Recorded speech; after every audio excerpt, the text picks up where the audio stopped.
자, 박정희 정권 때 우리가 제조업을 가지고 성장했다는데 박정희 정권이 1961년부터 시작했죠. 79년까지 여기 이제 제가 그랬습니다.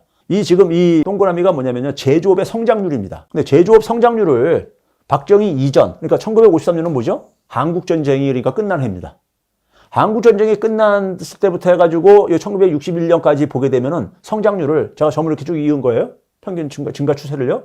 파란선 증가 추세나 기울기가 같잖아요. 기울기가 같다는 얘기는 제조업에 대한 그러니까 우리가 경제 성장은 박정희 이전이나 이후나 심지어 조선 전통시대나 조선 말이나 다 기본적으로 제조업을 통해서 우리가 문제를 해결할 수밖에 없는 상황이었다는 얘기인 겁니다. 이 박정희식 시스템을 가지고 우리가 제조업을 가지고 했다는데 우리가 경제 성장을 한다 할 때요. 일반 사람들은 좀 낯설 수가 있는데 성장하려면 딱 두 가지 방식만 있으면 됩니다. 자, 기업이 성장을 하려면 어떻게 되죠? 노동력을 많이 사용을 하면 고용을 많이 하게 되면 그만큼 더 많이 일시킬 수 있는 거니까요. 그리고 또 뭡니까? 많은 원료들을 사가지고 중간재들 사가지고 그래가지고 많은 생산품을 만들게 되면은 기업은 그러니까 그만큼 생산량을 늘리는 거죠. 즉 이런 그 성장을 하려면요 노동이나 자본 같은 이걸 이제 생산 요소라고 그래요. 이걸 많이 투입을 하면은 생산물은 많이 나올 수밖에 없는 거예요. 그래서 이걸 많이 이제 동원하는 게 중요한 거고요. 선진국하고 결정적인 차이는 뭐냐면요. 선진국은 똑같은 노동. 자, 우리가 예를 들어서 자동차 한 대를 만드는데 노동력이 그러니까 우리가 10명이 투입되는 경우가 있고 노동력이 5명이 투입되는 경우가 있어요. 똑같은 자동차를 만드는데. 그럼 어느 게 더 나은 겁니까? 5명 투입해서 만드는 게 훨씬 나은 거잖아요. 이걸 가지고 우리가 뭐라 하냐면 생산성이라고 합니다. 똑같은 노동력을 가지고 얼마나 많이 만들어내느냐. 똑같은 자본을 가지고 얼마나 많이 만들어내느냐. 이게 생산성이죠. 기술이라든가 경영 방식이라든가 이런 데 속에서 얼마나 선진적이냐. 이걸 우리가 결정하는 요소인 겁니다. 그런데 박정희 시대 때 제조업의 생산성 증가율을 보게 되면요. 요 시기만 잠깐 빼놓고 다 마이너스잖아요. 다 마이너스예요.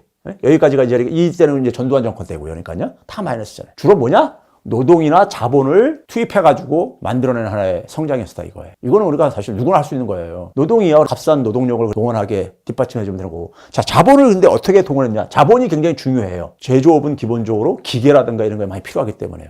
근데 박정희의 특성은 여기서 나타납니다. 자, 이게 뭐냐면요. 여기가 1960년이고요. 여기가 1980년입니다. 그러니까 박정희 시대 때만 제가 뽑아놓은 거예요. 이게 이제 명목 대출금리라는 게, 우리가 명목이라는 것이 바로 뭐냐면은 그냥 일반 사람들이 은행에다 예금을 하게 되면 만약에 1.5% 정기예금 금리를 받는다. 그게 이제 명목금리인 거예요. 사채금리라는 것은 사채시장에서 적용하는 금리. 그 다음에 여기 보게 되면 물가상승률이 있습니다. 자, 우리가 이래서 은행에서 내가 1년 동안 예금을 하게 되면 1.5%의 예금 이자를 받는다고 해보세요. 100만 원을 예금을 하게 되면 1년 후에 15,000원을 이자를 받는다는 얘기예요. 1.5%면요. 그런데 물가가 만약에 2%가 올랐다고 해보세요. 1년 동안에. 그러면 은행에 예금을 할 수 있겠습니까? 없겠습니까? 내가 지금 100만 원을 가지고 내가 원하는 물건을 살 수 있는데 이거를 그러니까 지금 사면은 내가 100만 원을 지불을 해야 돼요. 근데 1년 후에 물가 상승률이 2% 오른다는 얘기는 102만 원이 된다는 얘기예요. 그러면 근데 내가 1년 동안에 예금을 하게 되면 101만 5천 원이 되는 거예요. 15,000원 이자 붙여가지고요. 그러니까 예금을 해가지고 15,000원 이자 붙은 거 가지고 그 물건을 못 사죠. 당연히 그러니까 예금을 안 하죠. 이럴 때는요. 지금 사버리죠. 100만 원짜리 물건을 사는 게 훨씬 더 이익이죠. 금리는 지금 뭐냐면 우리가 지금 현재 소비하는 것을 유보한 것에 대한 보상인데 물가 상승률은 최소한 그 이상은 보상받아야 되는 거죠. 물가 상승률이 더 높다면 오히려 손해보는 거니까. 그래서 물가 상승률을 뺀 게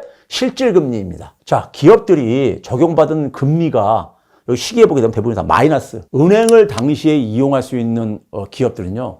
오늘날 대기업들만 이용할 수 있었어요. 왜? 그만큼 뭐냐면은 은행들의 돈은 귀하다 보니까는 대개 중소기업들은 사채시장 가서 많이들 금리를 쓸 수밖에 없었어요. 자, 이게 마이너스라는 얘기는 그냥 은행에서 돈을 대출받게 되면 그 자체가 굉장히 이익이 된다는 얘기인 거예요. 그 엄청난 이 금융 지원을 오늘날 대기업들한테 지원을 해줬다는 얘기예요. 그럼 이렇게 은행이 사실상 미치고 돈 장사를 했다는 얘기예요. 그럼 은행은 그걸 어디선가 보상받아야 될 게 아닙니까? 누구한테 보상받아야 되겠어요? 결국은 뭐냐면은 고객, 소비자나 중소기업이나 이런 애들한테 그러니까 더 이제 그걸 이제 보상받을 수밖에 없죠. 그쪽에다가 그러니까 금리를 높게 간다든가 예금 금리는 굉장히 낮게 간다든가 해가지고요. 이런 방식으로 그러니까는 오늘날 재벌 대기업이 된 이런 기업들한테 이런 그러니까 엄청난 특혜를 그러니까 일단 지원을 해줬습니다.